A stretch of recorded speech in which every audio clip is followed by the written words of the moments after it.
Scripture lesson is from Genesis 1. This is the first creation of two creation stories in Genesis 1 and 2.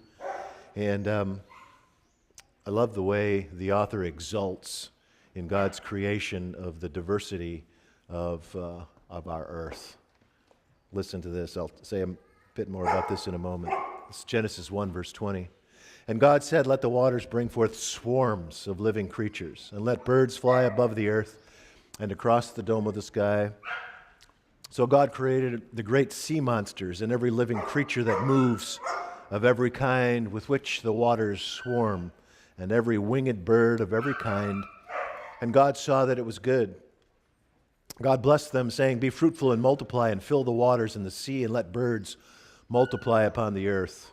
And there was evening, and there was morning, the fifth day.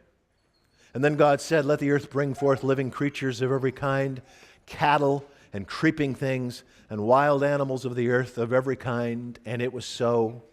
God made the wild animals of the earth of every kind, and the cattle of every kind, and everything that creeps upon the ground of every kind. And God saw that it was good.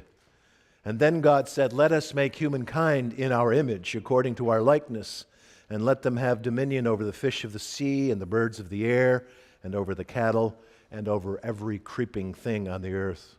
And so God created humankind in God's own image.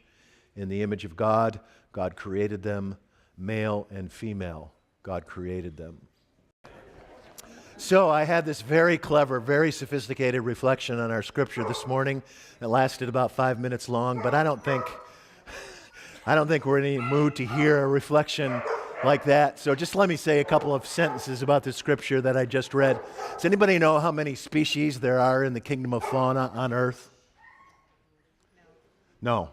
Nobody knows.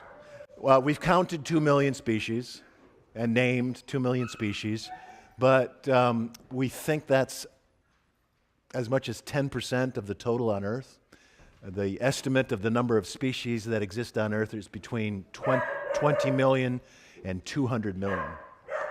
And it's just extraordinary. And I think the author who wrote the first creation story in Genesis 1 sort of appreciated God's love of diversity. He exalts in the swarminess of creation, right? He uses the verb swarm twice, and he uses the adjective creeping several times. And so in Genesis 1, the author gives us a creation that swarms and creeps. One of my professors, my philosophy professors in college, said that we need a good theology of swarminess. Someone estimated that half of the species that exist on earth will be gone by the end of the 21st century. Many of us in this room will still be alive in the year 2099. And so let's use this occasion of the blessing of the animals to be the stewards God asked us to be over the rest of creation, and to protect the creepiness and swarminess of creation.